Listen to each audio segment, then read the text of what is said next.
We're up to second Chelek, actually. Perek Rishon. We did already some of this stuff, but it's been a while, good couple of months. So I really want to say just maybe some of the ideas that were said before, but not many.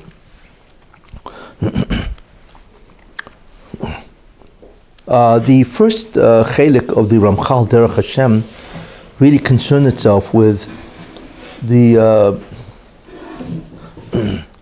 plan of creation, the purpose of that plan, and also some of the ideas about what exists in the plan, what the Rabbi Hashem created, and so on, But this Chelek begins, again, it continues that theme, but also has a lot in this Chelek, actually. This part talks about the consequences of a person's act and what does God do.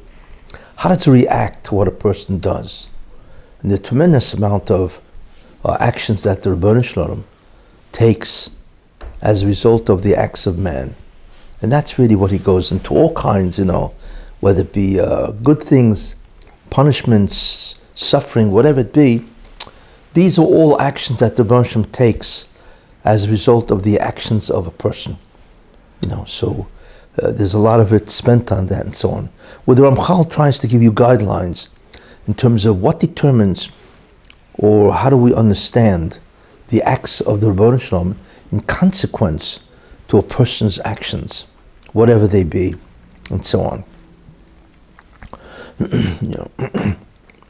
And what is important to know also is just the structure. First, you have what's called the circumstances that a person finds himself in.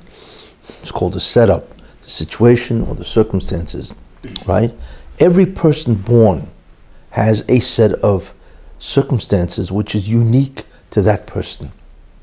So that's the first thing to think about. What are the circumstances? Why are there different circumstances? What determines them for each person? That's the first area, if you want to call it, of a person's life. The second thing which you can examine is not just the circumstances, but within the context of those circumstances, what does he do? His actions. His actions as they relate to everything that he lives in. Okay? Whatever that is. From the beginning of the time that he's a kid, a baby, so to speak, right? Until he dies. He has a whole series of circumstances constantly changing. And he interacts with that. He's always doing something, right? So there's what's called a totality of the acts of any given person within circumstances. So that itself is important, the nature of those acts or actions. Then we know that since there is a plan, that the Rebbe Hashem always has consequences or results, you see. And therefore what that means is that there are results, consequences here in this world, but much more specifically is what does God do?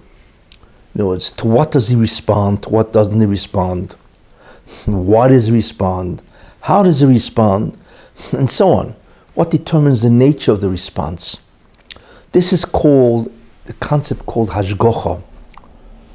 Hashgacha, which means to oversee or to supervise, what that means is several ideas. One is that the Ribono Shel Olam, God oversees every single action in the entire world. There is nothing that he does not oversee. So that's the first stage of Hashgacha, where he sees. What it really means is that he doesn't see, obviously. The Rebbe Hashem doesn't have eyes where he looks. The Rebbe Hashem knows. You see, the Rebbe Hashem knows everything that has occurred, right, that has happened.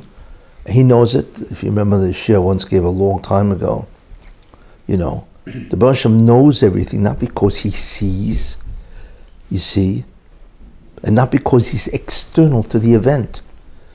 The event takes place within God, because everything exists because of the Baruch Shalom, and everything emerges from him, you see. So the reason why the Baruch Shalom knows anything is because he knows it, because he sees it, because it's separate from him. The reason why the Baruch Shalom knows anything is because it's part of him, you see. It's a whole different understanding of how he knows. But whatever he does know, it's based on that type of relationship, that you can only say that the event that happens and God are identical. But in a mystical way, which we have no understanding, whatever the event is, we have no idea, right, of the existence of God. We don't see him, we don't feel him, yet we emerge or emanate from him. And that, of course, is a complete mystery and so on, So the Baruch Shalom clearly sees everything, knows everything, like I said, because we are really part of him in that sense. But in any case, now once he sees and knows everything, then Baruch Shalom clearly has to make a decision. What do I do about what this person did? Therefore, he will examine the deeds or the actions of this person with incredible precision. What did the person do? When? How? What was the level that he did it? Did he know what he was doing? Didn't know? His state of mind. Also, that which the person did, how does it interact with everybody else? And so on. And therefore, if it interacts in a good way or a bad way, and what's the nature of what he did? Is it bad? Is it evil? Is it good? And so on. He has a complete, total understanding of the exact nature of what was done. And therefore, that's the knowledge that he has. You see, and like I said, what is this act that this person does? How will it affect the future? How does it affect everybody now? Because somebody can do an act, right, that has consequences of which is far beyond that person, you see.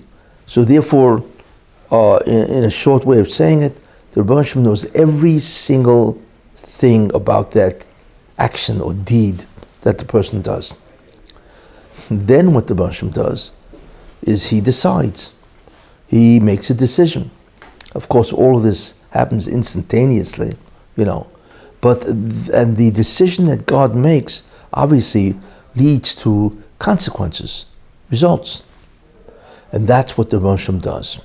So in a nutshell, you can look at that. What are the circumstances that each person finds himself in? What are the deeds or the actions that the person does? And what does the Rebbe Hashem decide? What is the interaction as a result of the person's actions? You see. Now, so the Hashgacha really incorporates all ideas. You see.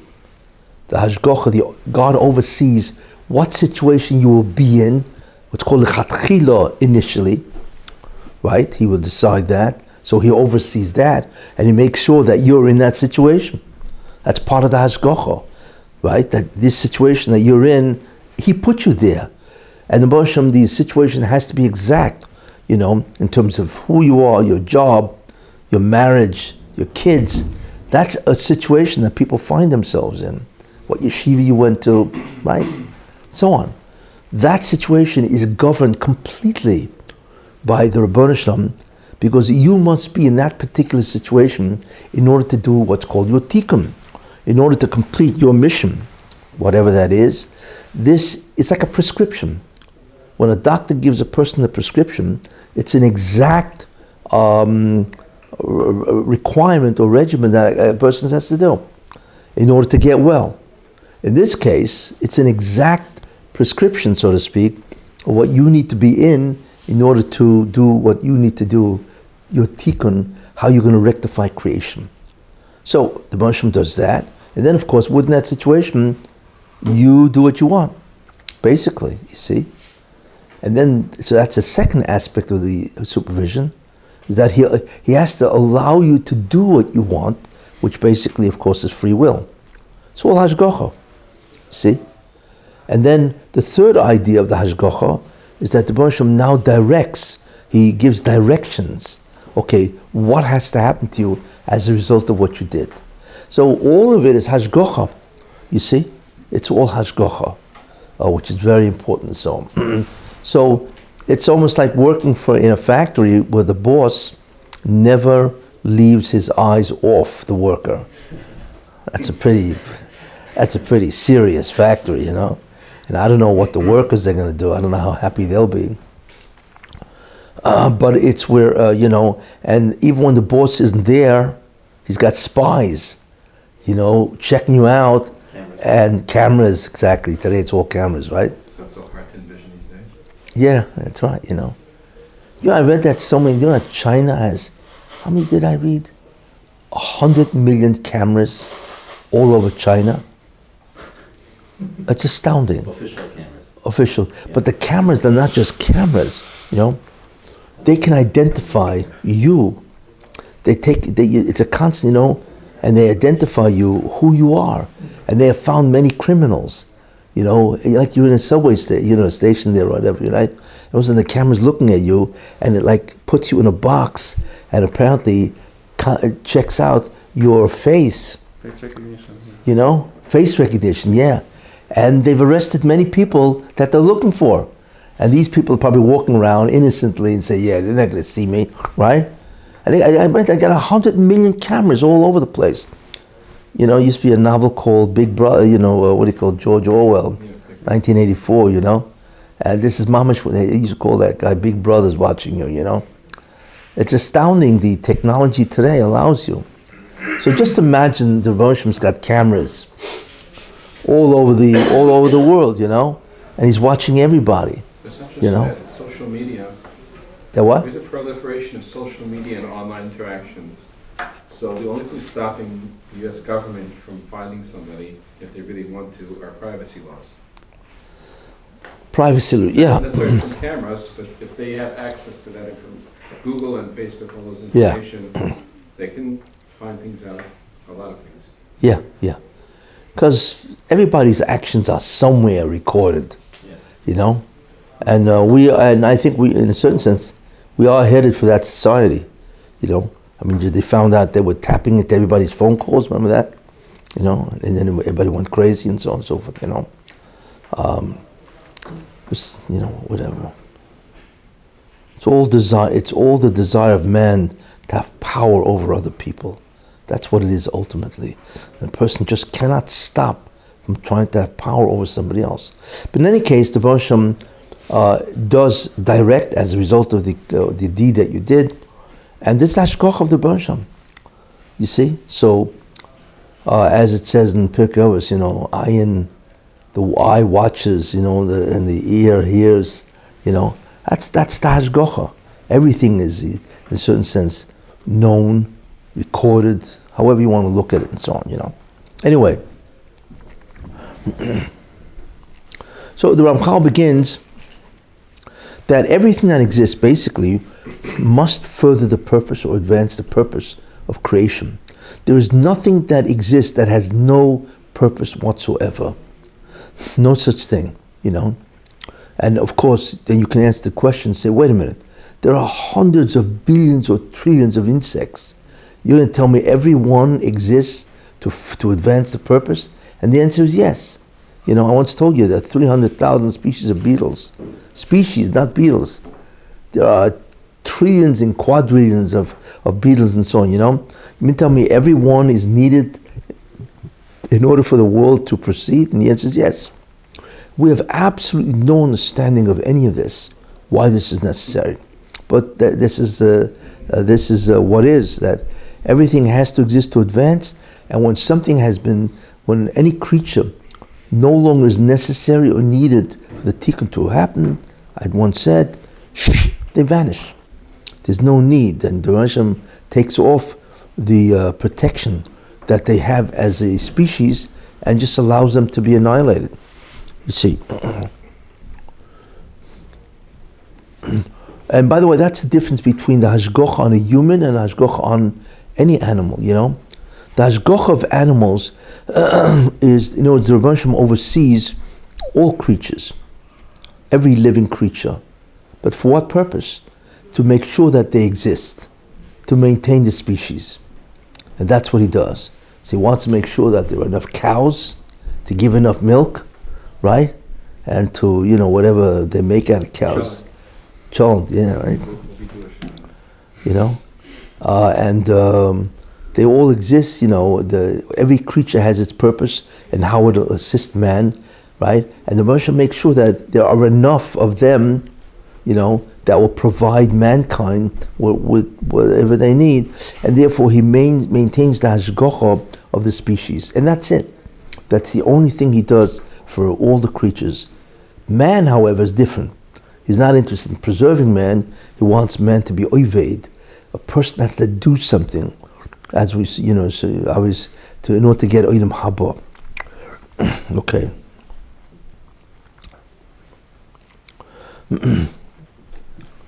Now, what is also being said is, if you remember, the major components of the Bria, right? One is the physical universe, right? And that's together with the entire universe itself, all the stars and the galaxies and the entire world, the planet itself, where you have mankind in it. So that's the first thing the Moshe created. The second thing he created, which was mentioned, in June or whatever, is what's called the koiches nivdolim, the transcendental forces, that the Moshe created a copy, so to speak, of this entire universe that is in the Shemayim, that's in heaven, in one of the Olamas, right? And that universe is a carbon copy of this, okay? In other words, everything here has an exact spiritual counterpart in another world, you see. But obviously it's not physical, but you are there. In other words, you actually have something that represents you here. It exists there. Is your spiritual analog in any way connected to your neshama? I mean, more directly than just through your ego? No, it's physical. It's responsible. It is the origin and cause of every single physical things. No, it's not. But no, that's spiritual. That's what you're asking. Yeah, that's ruchni. Yeah. So my question is, does that have a direct connection to your neshama, or is it only connected to your body? It's only connected to your body. Okay. No, it's not connected to your neshama. Your neshama is connected to the spheres. It's a different department. I just wanted to know if it was a connection all the way. Yeah, no. It's a connection in terms of the entire physical universe emanates from that place, And that is the cause and the origin of everything. And it starts there, which really says that you start there in some type of a ruchnistige or spiritual entity, and you work your way down like a chain, okay, until you emerge in the physical world. Okay, so that's called a koyach nivdal, a transcendental force, right? That is your origin, you see, and that is responsible for everything about you. Everything about you, every physical thing, your characters, your character traits, your skills or whatever, and so on, attributes, they all have the origin in that particular spiritual entity that is you at a higher level. You see. Now, so that's the second thing the Bereshit created. Then the third thing that the Bereshit created, like I mentioned, is all the angels, all the malachim. And the malachim, the job of a malach is to fulfill the directive of God. That's their job, you see. In other words, what the Bereshit does, he doesn't need malachim. If he wants to do anything, he can do it without a malach. But for whatever reason, the Bereshit decided that he's going to create an entire kingdom of malachim, angels, and they will do his bidding. Mamish, it's like a malchus. A kingdom here is identical in certain ways to the kingdom up there, where it's done through emissaries, messengers, agents, and they are the malachim. Okay, that's how he interacts with the world, through malachim. That probably one of the reasons probably for that, it gives him a couple of degrees of hester, concealment, where all you get to see is a malach, but you never get to see the Ribono Shel Olam directing that angel. Does the Ramchal say, I don't know where I saw it, it could actually be in this parak, and it could be somebody else. Yeah. But it says that Hashem created the Hishtalshalos from him through Malachim, through the Kos Nedalim, everything, so that we could at least have a tfisa, a handle on the process. Whereas if he would just do everything on his own, it'd be very hard for us to connect with anything because there's too much distance between our... Yeah, I'm sure that's true, although we really don't connect to Malachim either. But at least conceptually we do. But it's an easier task to connect to a Malach. Why? Because they can assume a garb. It was more than in order, and then we can see that. It's more than, I'm not I know what you mean. Connection. I mean, we understand the idea of a king giving commands to a Malach. People in Kabbalah can at least understand certain elements, whereas if it would just be straight from Hashem down to the actual creation, it would be just too far into us. Yeah, it's too abstract. Too abstract. Yeah. But in any case, that allows him many degrees of concealment, because you're not interacting with God, so to speak. You're actively interacting with Malachim. How does that work?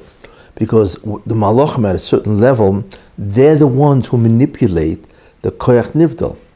They manipulate that entity that is your origin or your representation. They manipulate that. Like I said, remember I said it's like a marionette, where you have the controller and you have the marionette that exactly responds to the string.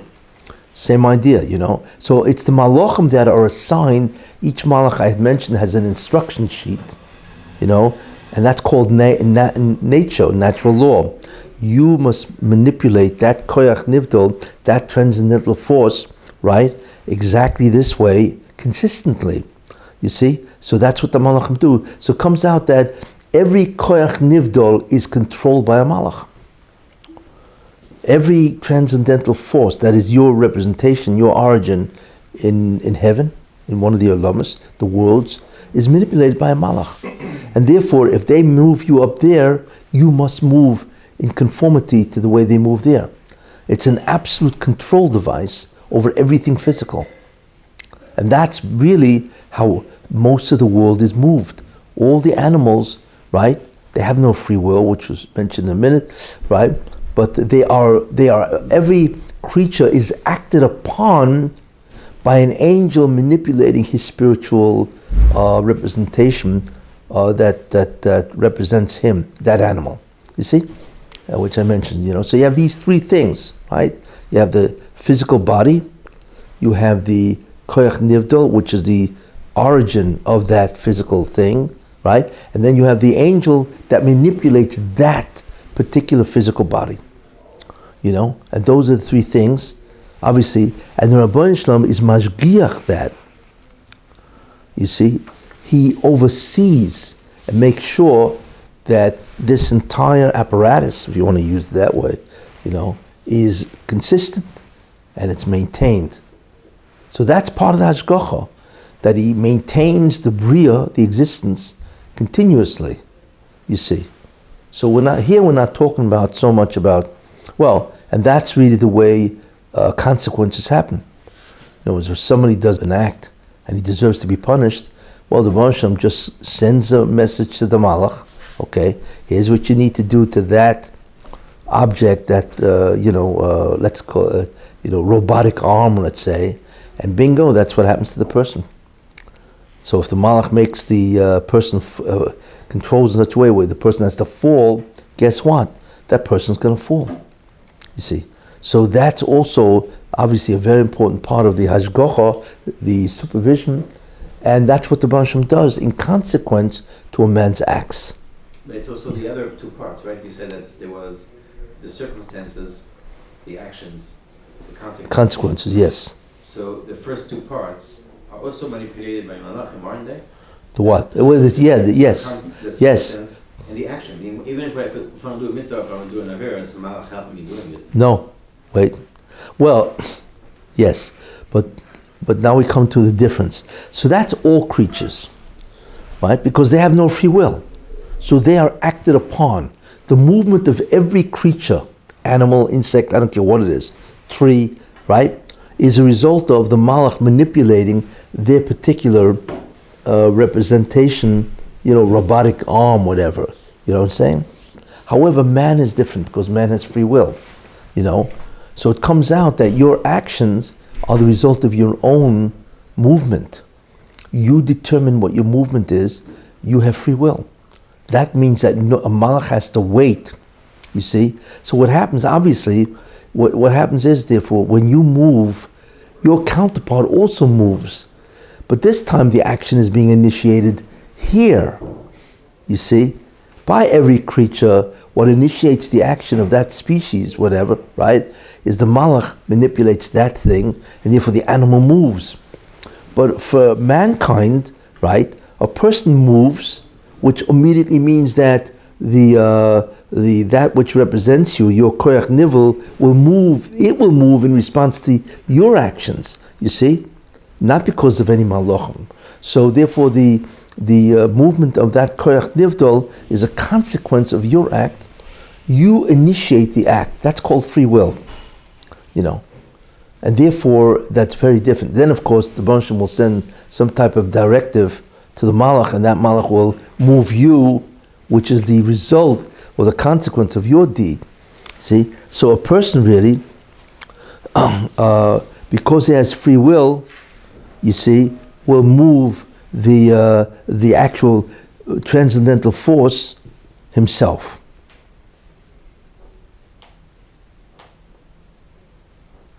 Yeah. So that's a very different situation, obviously, So you're saying that I'm moving first, or I want to move? That makes. Well, you want to move. See, that decision is not placed there by anybody. That's what free will. That's your own. You make the decision what you want to do. Or I once mentioned that it's very hard to understand how that works, because how could you have something which is not created by God before you thought of it? In other words, free will means that you actually decide something that doesn't exist before you decide. But how's that possible? Because you cannot create a decision. You can only do something that was created before, and then you use it. But bechira, free will, is where you actually create a decision independent of the Rabban Shalom. It would seem so, you see. And then, of course, you move, and then your corresponding or parallel force moves exactly the way you moved. Is it the fact that I moved that it moves it, or the fact that I want to move that it moves it, and then I move because it tells me to move? Meaning... I mean, which comes first? Yeah. Well, what it means is that you make the decision to move, and when what happens is that in some way you have the power to move that. Independent of that, it's not that. Well, it's interesting how it works, In some way, you can move, and that moves along with what you want to do. So you initiate the action, and that receives that initiation. So it actually moves in accordance with the way you want. But it's more like it's reactive instead of proactive. That's probably the way it works, and so on. Again, there's a two-way connection. Either it can move you, or you can move it. But either way, it must conform to your exact movements.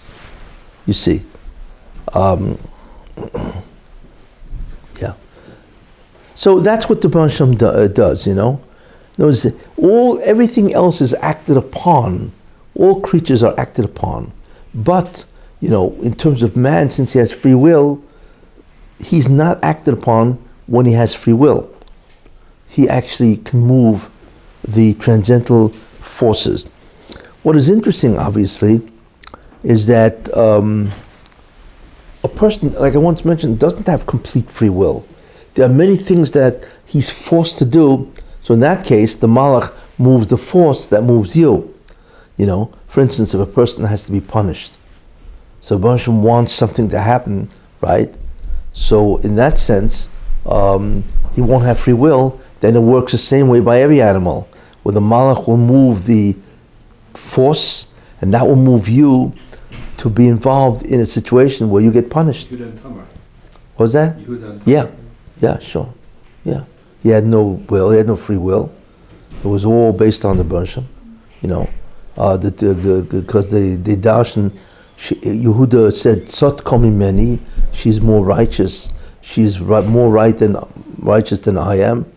So the Chazal Darshan, mimeni, wasn't Yehuda's statement, it was God. He just said, Sotko, she's right.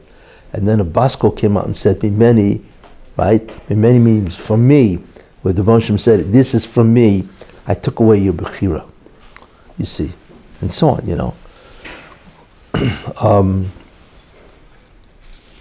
In any case, so that's what the Hashgacha really is. You see, he oversees, decides, and then he imparts something on the person.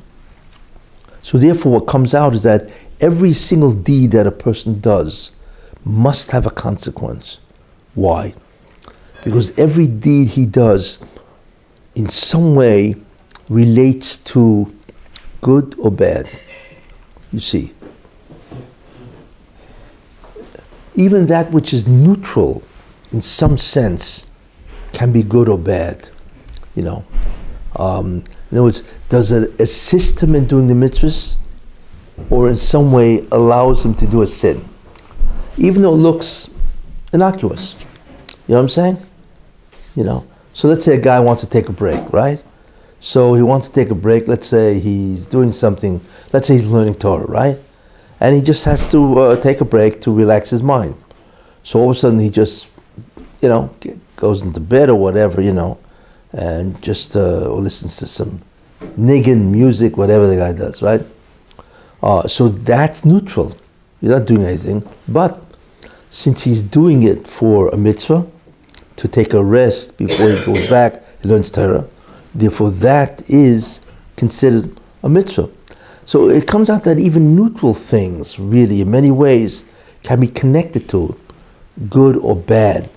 And therefore there's a consequence to that. You see.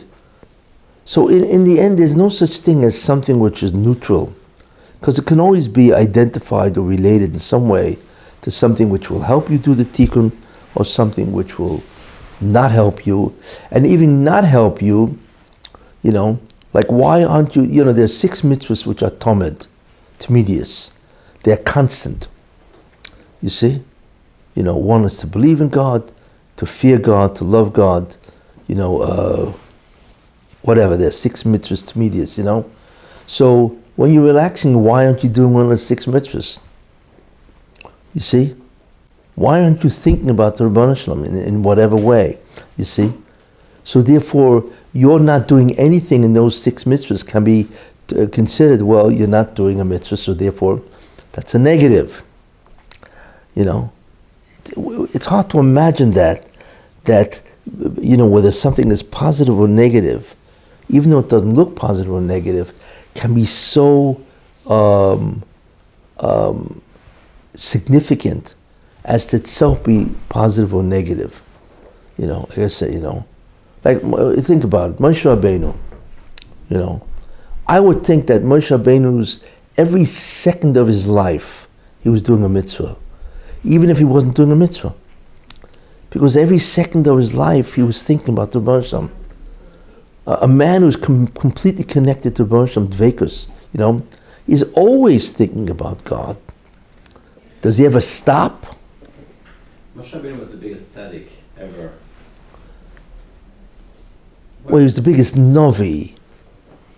He had the greatest ability of prophecy. Does that mean he was the greatest tzaddik? Why was he? I want to tell you something. I showed that it probably wasn't the greatest tzaddik, right? Why? What's the proof? There are only 4 people that never sinned, but Moshe Rabbeinu sinned. There you are. He already lost. He lost his claim, right? He sinned by the what do you call it? By the snare. Not by the snare, but he did. He spoke lashon hara about the Jews. He said they won't believe me, and Chazal say that was a sin of lashon hara. He also sinned when he came running back to the Rebbe Shalom and said, you sent me to for what purpose, and meanwhile the Parai made a gzera, a decree, that not only did they have to make bricks, they got to go and gather their straw, obviously to do in the middle of the night. So Moshe Rabbeinu came running back to the Rebbe Hashem at the end of Parshas Shemos and said, not only have I not redeemed them, what's the whole point of sending me? So the Rebbe Hashem punished them by saying, Ato tireh, now you will see what I do to Parai. What do you mean now? Now you will see what I will do to Parai, but you won't see what I will do to the kings of Canaan. And that automatically meant that Moshe Rabbeinu wouldn't go into Canaan. You see? So clearly Moshe Rabbeinu did sin, whereas there are 4 people that never sinned. I would imagine they would be greater in Tzidkus than Moshe Rabbeinu. But how about level? Who? Level of connections to Hashem. Was he the highest? He was the highest, yeah. Was the highest. But you wonder, is it because of his avodah? No, it wasn't because of avodah. It was because it was required at that time for a person to have that level in order for Klal Yisrael to receive the Torah. That's great. What was that? Lech grade. What about it? Yeah. Yeah, and? Lech grade. It says go down for your madrega. Yeah, well, you go down from your madrega that you're supposed to be Mashiach. Is no longer sochas. Correct. Yeah. So you have to go down. Yeah. Sometimes you are very great, not because you deserve to be great, because it is necessary for you to be that great, in order for people to be able to do their job. So it comes out that it is the needs of the tzibur that can give you a certain madrega that you by yourself don't deserve. You see? So clearly at the time of Klal Yisrael coming out of Egypt, going to receive the Torah, right? They needed somebody who was an intermediary. The Rebbe Hashem initially didn't need Moshe Rabbeinu because he appeared to them twice, and then they all died, right? Then he resurrected them, right? And then they ran over to Moshe and said, "We can't tolerate this. We need to accept the Torah through you as an intermediary." So that necessitated Moshe Rabbeinu now being a Navi, right, in which he can access the Torah at the highest level of Nevuah. So therefore the Torah which he accesses has complete clarity. Because if he didn't see the Torah in a clear way, he would be giving an unclear Torah, which you can't do. So therefore Moshe Rabbeinu had to be the greatest prophet, right, because he had to give Klal Yisrael the Torah with the clearest vision of Nevuah, of prophecy, you see? But that was because they said, we don't want to receive it directly from God, right? Because they all died, right? So they said, you be the intermediary. So that immediately imposed a Nevuah which is second to none on Moshe Rabbeinu, So I'm not saying he didn't deserve it, but it's certainly, you don't need to go that far. You could just say that whether he deserved it or not, he had to have it. Because once you're the conduit of Torah, you need to have Nevuah at that level, or else it just doesn't go. Because then your Torah doesn't have the greatest clarity of all. You see what I'm saying?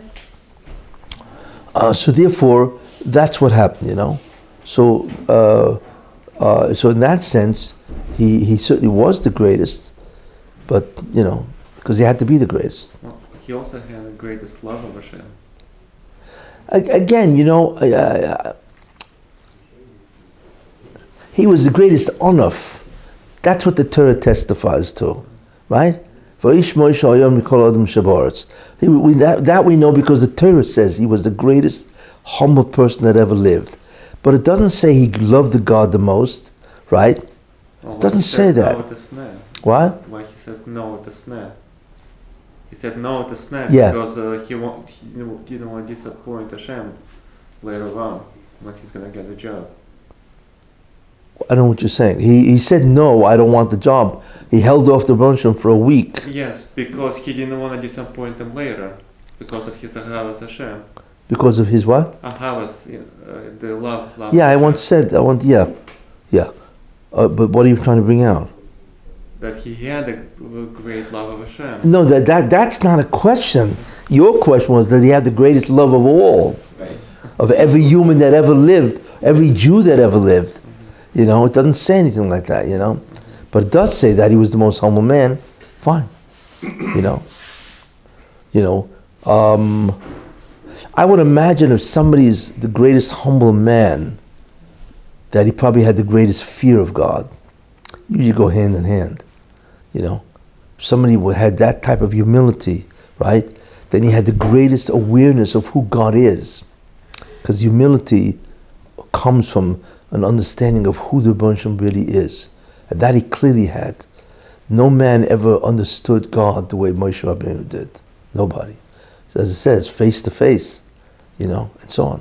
So obviously, you know, so it's probable that he had the greatest fear of God, you know, and probably had the greatest love of God, you know. I would go along with that, you know, even though it doesn't say that, you know. But in any case, certainly Moshe Rabbeinu was, whatever he was the tops, you know. That's claw like that, you know, and so on, you know. But anyway, so this is a very important concept, that the Rebbe Shem 24/7 has got his eye on you. You know, never leaves. You know, he never diverts his attention. He never gives you a sort of like a break. You know, there's no such thing as a vacation from God. You know what I'm saying? And like I say, because every second of a man's existence, of a Jew's existence, can be evaluated as a positive or negative. That's why. So if every second you exist can be evaluated, well, is it positive or negative, then obviously every second will have a response, will have a consequence. And therefore the Rebbe Shem must see you every second, you see. Like I say, you know, even when a person's relaxing, he could be doing the 6 mitzvahs which are constant, you know, and if he's not, like I say, you know, it'd be interesting to know Moshe Rabbeinu. That means every second of Moshe Rabbeinu's life had probably a positive idea. I mean, it's very hard to believe and understand that, you know, but obviously that's probably what it was, you know. So in that sense, Moshe Rabbeinu was, you know, the greatest and so on, you know. Now we know also that the whole purpose of the world of the Bria is the Rebbe Shem wants an Adam, and today of course it's a Jew, although it's really everybody, because the Rebbe Shem really wants everybody in Olam Haba, not just Jews. In Olam Haba there will be different levels, that's true, you know. But really the Rebbe Shem wants Goyim in Olam Haba, you know, if they do the right thing, obviously, you know. Especially if you're Ben Noach, you know, if you're Ben Noach, and you do it because God commanded the Noachide laws, which we had in today's parsha actually, you know, then you get Olam Haba. Does that mean that you got into Olam Haba by accident? No. The Rebbe Shem wants every human being into Olam Haba. The difference in levels, but even a Goy has the ability to become a Jew. And if that's the case, he earns an Olam Haba like a Jew, same thing. If he prefers to remain a Goy, but a Ben Noach, then also get Olam Haba, you know, at a different level, or whatever, and so on. But really the Rebbe Shem wants mankind in Olam Haba, and you need to make the choice at what level do you want to be in Olam Haba. So therefore the purpose of man is in any case Olam Haba for everybody. You know, and like I said, you need to make the choice at what level you will be in Olam Haba. So you can say, therefore, that God, the entire purpose of creation, is to attach to God. That's called Vekas, right? To attach to Rebbe Shem, I said, you know. But He wants it for everybody, not just for the Jewish people. However, it is the Jewish people that have to create, so to speak, Olam Haba. A Goy cannot create Olam Haba. You see, he's restricted because he doesn't have the neshama that can tap into all the worlds, you know. But as such, he can certainly get Olam Haba, but then he will get it through the conduit called a Jew. But there's no question that the concept of Dveikus, that the Baruch Hashem wants is for everybody, not just for Jews. The only difference is the Jew is the only one that can create Olam Haba with his acts and his deeds and his mitzvahs and so on, right? Fine, and therefore he will be entitled to a much greater Olam Haba. But don't get the idea that the Baruch Hashem only wants Jews there. The Baruch Hashem is not that type of God. He created mankind, he wants them all. It's a tragedy that the Bnei Noach, that were the 70 nations, excluded themselves from the ability to create Olam Haba and thus to be a masakin, just like the Jews, somebody that can rectify creation. That's an important nakuda, in that sense. So therefore everybody can get into Olam Haba, based on what he wants or what his level should be and so on, And of course Olam Haba, the main idea in Olam Haba is to be attached to the Baruch Hashem. That's called Vekas. And I once explained that we don't really know what goes on in Olam Haba, but there is something that goes on in the sense of existence. That in some way your existence is different than your existence now. In other words, existence itself here has no degrees. You either exist or you don't exist. But in a Haba, you exist more. We don't know what that means. What do you mean to exist more? Either I am or I'm not. But when you have dvekas to the Baruch Hashem, you actually exist more. And only in Olam Haba will that be experienced and understood, you see. And therefore, and that apparently is the greatest pleasure a person can derive, you see. And the reason for that, I once said, is because the Baruch Hashem is existence itself. And therefore he can give you, by making you closer to him, not in distance, but in terms of being, the Baruch Hashem will reveal himself in a certain sense to you, and you will therefore experience the existence of God. And in that experience of the existence of God, which is pure existence, you will vastly increase. But apparently it's infinite. Because Olam Haba is an infinite upward journey. You see, there is no end to the experience of Olam Haba, and therefore there's no end to the pleasure. I don't know if it's every day, there's no such thing as a day there, but it's every second you are oila. That's why it says at tzaddik, there's no menucha in Olam Haba, which means that a tzaddik will be experiencing, there's no menucha, there's no stability, there's no rest, there's no, stationary, that's it. Here you are, and that's it, That means not only will there be a constant source of pleasure, but that pleasure will increase infinitely. And there's no end to that, So therefore, that ultimately is what's called the reward in Olam Haba, and so on, Now I mentioned also before, quite a while ago, the whole concept of Namanik Sufa. That you must earn the reward. In other words, you must cause the reward itself. In other words, therefore, you are responsible for the reward. If not, I gave a whole share on that, then you will have what's called bread of shame, which means that in some way, once mentioned, you will experience an inferiority. And that's no good, you see. Because the neshama, of course, is a created entity, and therefore it must be makabel. It must receive, because it's created. It has to receive that which God wants to give it, which is existence. The problem is the neshama also has a divine aspect to it, and and therefore it has the feeling, so to speak, that it's a divine being, because it's a chelik lekamimal. It's also a part of God, you see. So that's an incredible conflict. You see, part of it experiences inferiority because it has to be created and sustained. But part of it feels it's a divine being because it's part of God. How do you, merge the two? Reconcile? What was that? Reconcile? How do you reconcile? That's the word I was looking for, yeah. How do you reconcile the two? And the answer is because it has to do something which only a God can do. So, and what is that? It has to be the true cause of Olam Haba for its own situation in Olam Haba. And therefore only God can be a true cause. So because the neshama has free will, it becomes a true cause.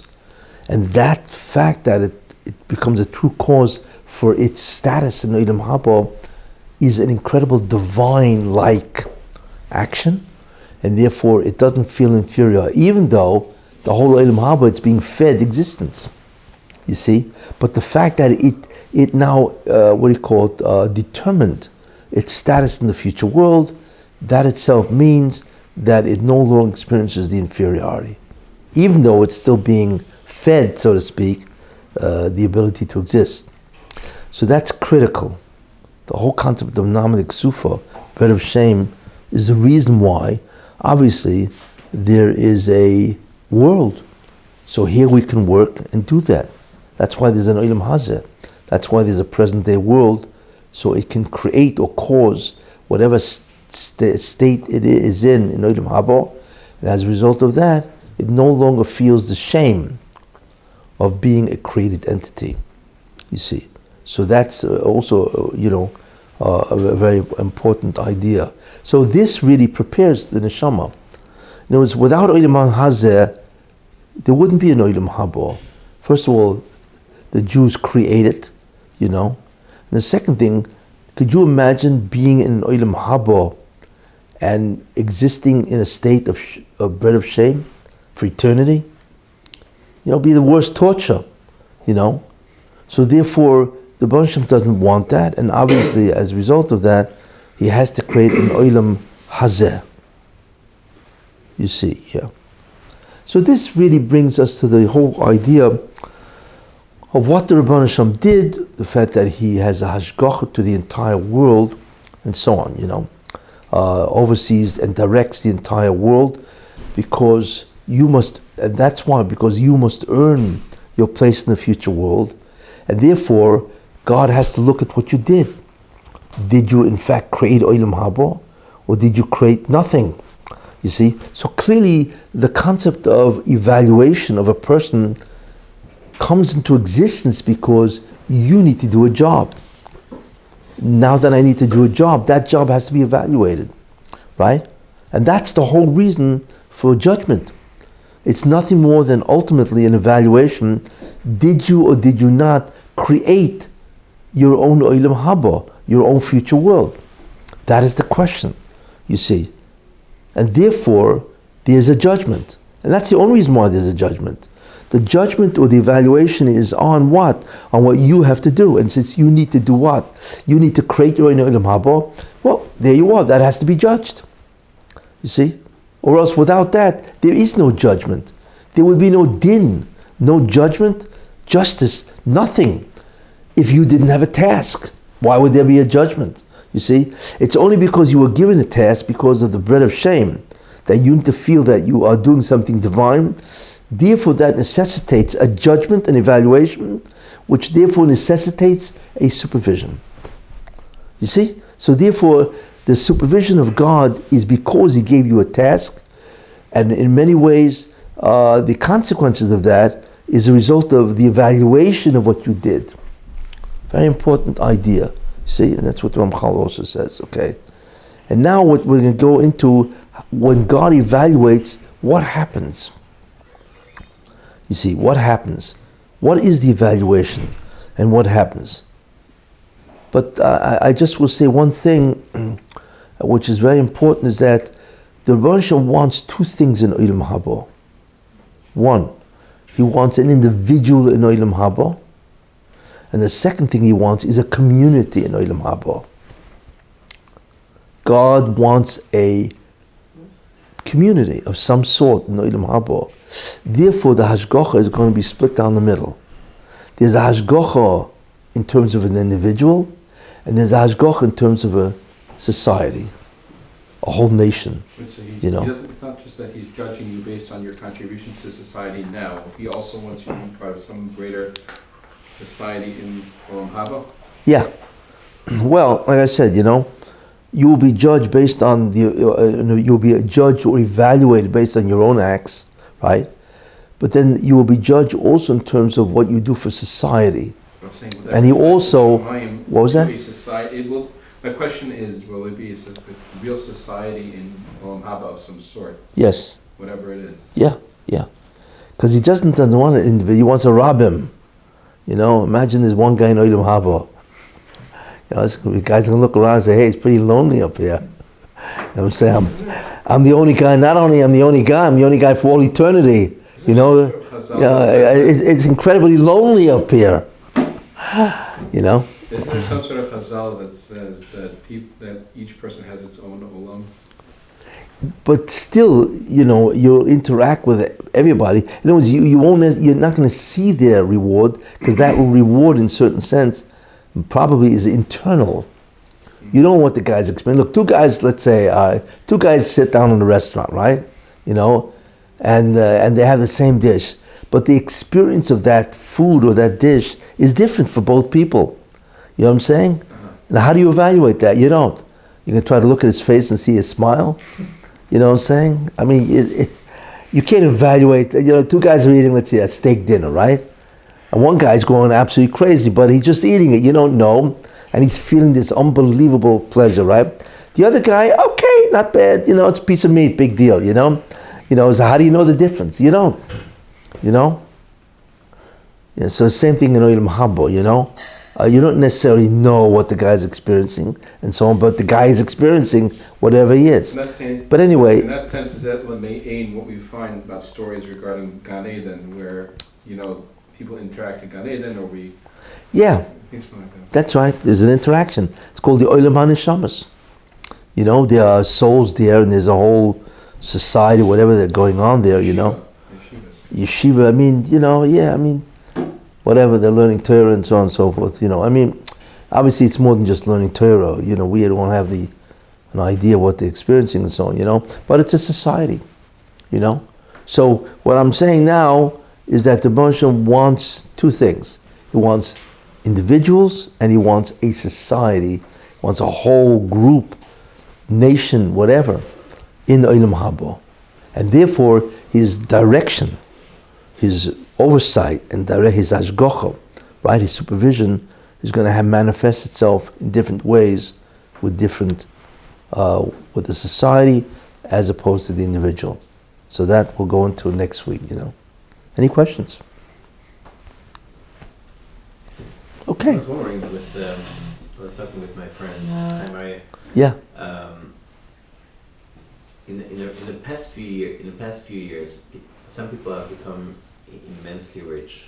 Rich, yes. Like Jeff Bezos, for example, from Amazon. Yeah, wow. You know what he's worth? I just heard. I think he's worth, I don't know, 100 or 110 billion dollars. 100 billion. He passed Gates. What? Yeah, he passed Gates. Gates is, Bill Gates is poor compared to him. Poor Bill Gates. They have to pass around the hat for the guy, for Bill Gates, you know. In 1 year, he went from being behind Bill Gates to being 100 billion above Bill Gates. What's he worth now? 160? 160. Right, it was only 110. But you know what Amazon is worth? 160. 160. So he opened up his store in a garage. A bookstore 20 years ago. I know. He started out selling books. Selling books out of his From a garage, there's a picture of him online. sitting in his office. It's a messy office with a printout, those long, banner papers with scribbled on Amazon. Yeah. Amazon, right. So that's how he started 20 years. Is there like some type of shefa, and with that, and that in these days, and that shefa could be maybe translated in schuyos too, meaning a person could do it. His idea was zikuy rabim, and a person in 20 years could amass as much as the biggest tzaddikim that ever lived. That type of hatzlacha, there are two dinim here. That type of hatzlacha of success, right, has nothing to do with Jeff Bezos. Yeah. God decided that somebody has to be in that position because the world needs an Amazon.com. That's what he decided. Now then the question is who? Who's the guy, So we don't know why he chose Bezos. No. Somebody had to be picked because God decided that the world needs an Amazon.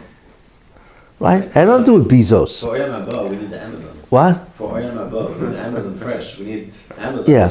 Well, actually, I'm wondering when Jeff Bezos is going to say Amazon is Olam Haba.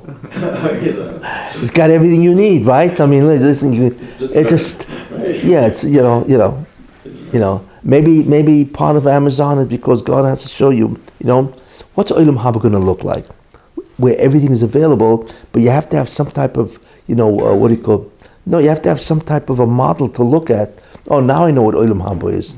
So maybe you look at Amazon. It's astounding with the Hashgacha.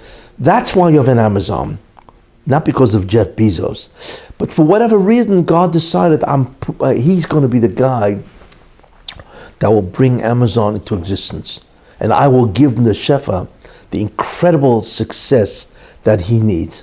Now we don't know why him, just like we don't know why there's Bill Gates. We don't know why anybody becomes a He's not a rich man, Jeff Bezos. His wealth is beyond rich. Yeah. It's not even super rich. No. It's off the planet. It's off the charts, And that's what the Baruch Hashem decided and so on, The Baruch Hashem put the idea in his mind. It had nothing to do with him. He put the idea into his mind, and Baruch Hashem said, okay, now I'm going to give you wealth and so on, In many ways, it's like Avraham Avinu. He was a very wealthy man, In fact, he could argue with, Avram Yitzchak, not Yaakov so much, but Avram Yitzchak he talked to Avimelech like he was an equal. In fact, Avimelech said that God is with you. And Avimelech is the king of the Plishtim. People don't realize that he's talking to a king where the king is begging him, let's make a treaty. What is that supposed to mean? It means he is equal to, at least, or greater than Avimelech, who is the king of the Philistines, the Plishtim, So how did Rabbi Hashem do that? So his wealth consisted of flock. He probably had like a million sheep or something like that, which was obviously the wealth in those days, and probably had whatever, I don't know what, probably traded in gold because he sold it and so on and so forth. He was a fabulously wealthy man, Avraham Avinu, because the Baruch Hashem said, I'll make you great, and you're going to be, that's it. So that's what he did to this guy. Why him? Unknown. You have to know who he is. Begilgul.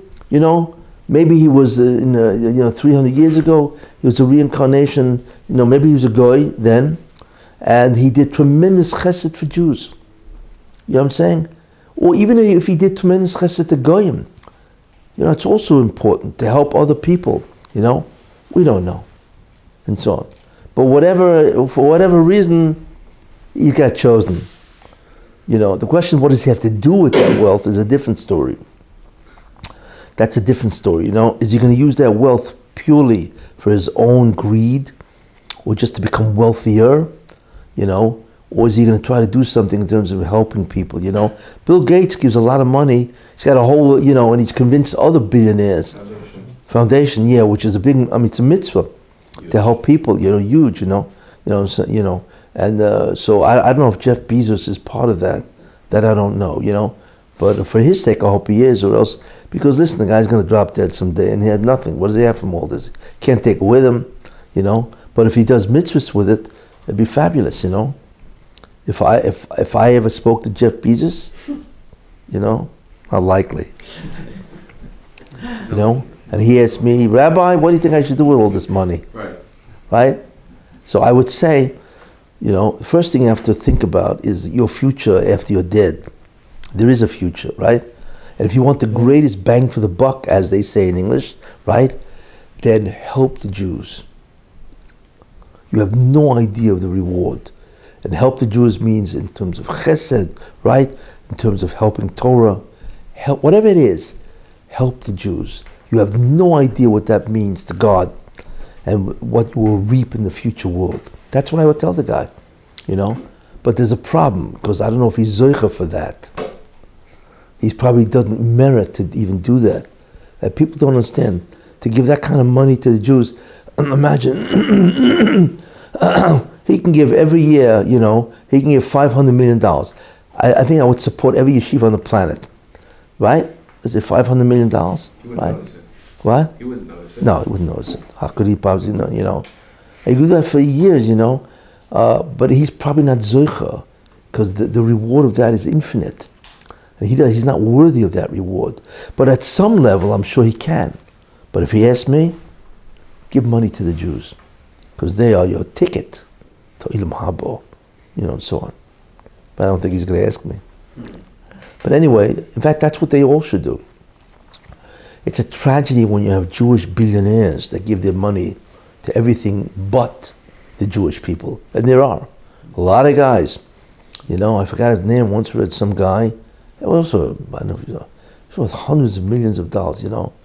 So he gave $125 million to his high school in New Jersey. They give to colleges, to hospitals. Colleges, yeah. You know, come on. A guy was Jewish. But that's the greatest punishment God can give to this guy, is not to give a penny to Jews. That's a tremendous einish punishment. Because here he's got the money, and if he ever gave it to the Jews, it would be just fabulous where he would wind up. Yet God puts it in his mind to give it to some incredible stupidity. Or not even if it's something, but it's nothing. You know, okay, you know, you help, but the difference between giving to the Jewish people and helping them do the mitzvahs and so on, and giving it to basically a nondescript charity, there's not even comparison. It's a little bit like the ownership of the Nachash. Hashem gave him his parnos and said, I don't want to see you again. Yeah, that's one of the pshatim. Yeah. What an oynish. I once, you know, read, and then many very wealthy Jews that don't give any money to Jewish causes, really, or if they do, it's minuscule compared to what they're worth. Minuscule, you know. And I never understood these people, you know. And I'm talking about Jews that know about Judaism. They are Jewish, yet they hardly give any money. What a punishment that they are receiving.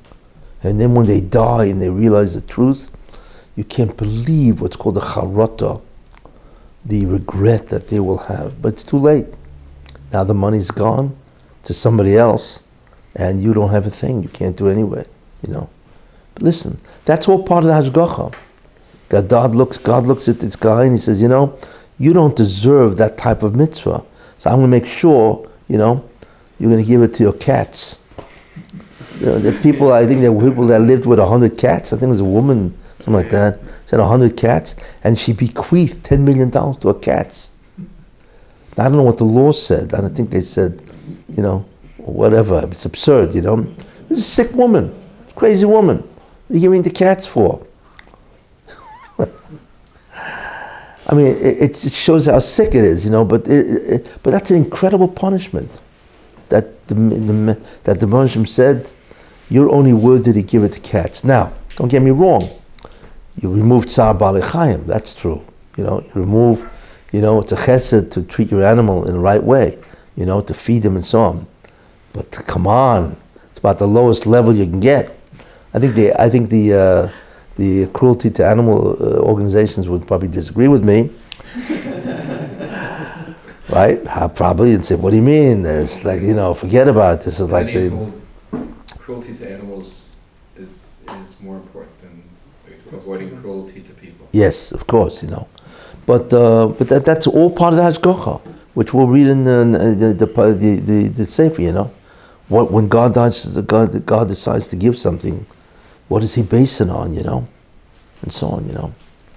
But another quick, I mean, it's not quick, yeah. But it's an unrelated question about, you were saying Moshe Rabbeinu had to be who he was because of the circumstances. That you know, that certainly dictated who he was. But whether he deserved it beside his own avodah, you know, it's not necessary to say that. Maybe because I see Avraham, Yitzhak, Yaakov, they were tested. Yeah. They definitely deserved their level. Yes. But how could you have three avos that happen to be a father, a son, and a grandson? Yeah. It just seems like kind of incredible that the three biggest people happen to be in three generations, in three consecutive generations. Well, I can understand. I tell you, it's easy to understand Yitzhak and Yaakov because they had a teacher. Yitzhak had his father Avram, And Yaakov had his father Yitzchak. And even Avram was alive when Yaakov, Avram Avinu died when Yaakov was 15. That was when he sat Shiva and so on, The wonder is Avram. I mean, the whole world was Avodah Zarah. The whole world was pagan, And here comes a man. That's the wonder, I mean, he was an incredibly, Avram Avinu was an unbelievably bright person, But still, he had to go against the tide of an entire world that worshipped idols all the time, And not only that, most people need a model to do good behavior. If you see a tzaddik, then you can model yourself after that tzaddik. One of the reasons why so many people today, why Jews are not exempt, but really they're not held in any way accountable, it's because no tzaddikim to look at. You know what I'm saying? Most people are just regular guys, But in the previous generation, imagine if you lived on a block that you had the Chofetz Chaim living, and he was, you'd be a whole different guy. Just by looking at him.